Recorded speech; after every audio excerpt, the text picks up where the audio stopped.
Welcome back to another video from me at Running Girl. In today's video you can see that I am actually that cycling girl.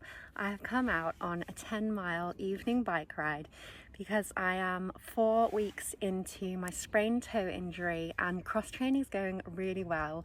It's actually the first time in my running life of like 18 years or so that I've actually felt okay with being injured, and I feel like it's been really beneficial. I feel like I've built muscles in areas that I've not actually built them before. So yeah, it's been really good. I did a 23-mile bike ride the other day, and day before that I did a 10-mile bike ride, and just enjoying challenging myself with different kinds of challenges until I can get back running. I think I'm hoping to get running either this weekend or at the latest the weekend after that, because the sprain on my small toe was really quite small.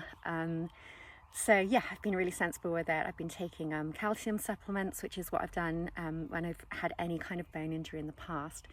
But one thing that being injured this time has made me think about is attachment issues to running.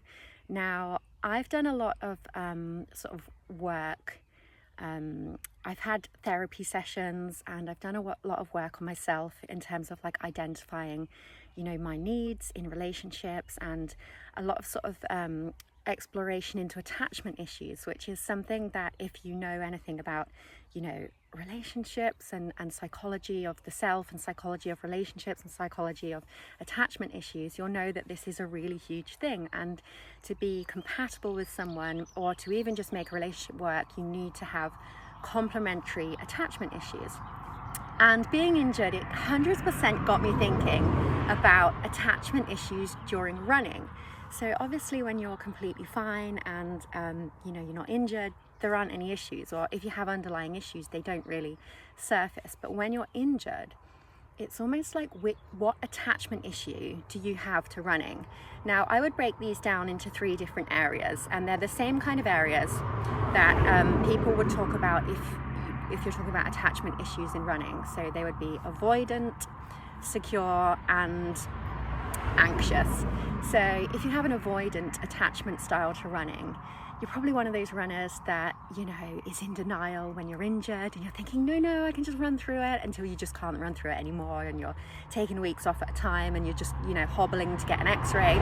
If you have a secure attachment style to running, you're probably one of those runners that identifies quite early on, actually, this isn't just a niggle, this is a proper injury. I'm going to take rest, I'm going to cross train, I'm going to see a physio, I'm going to see a doctor, I'm going to get an x-ray. And you almost put like a strategy and a plan in place, and you sort of accept, look, I'm going to have this amount of time off of running, and then I'm going to take baby steps and get back into it. Or if you have an anxious attachment style, it's quite similar to avoidant, I think, in terms of you're just kind of burying your head in the sand, and you're thinking that you're not really injured even though you are injured. And yeah, you're trying to run through it, and you're thinking, no, I can't take time off, you know, my whole identity is based around a runner. And you're not willing to actually look at different areas that you can train in, and different areas of even just your personality and yourself, and think, actually, I'm so much more than a runner. I'm just going to take this time off, and I'm going to come back even stronger. So yeah, I think in the past I've definitely been an anxious or an avoidance attachment style runner. I've definitely like based my entire persona and identity on running. Obviously I love running still more than anything, but I know that my entire like being and identity doesn't rely on it. Whereas now, like I said, I think this injury has definitely taught me that I have quite a secure attachment style to running now.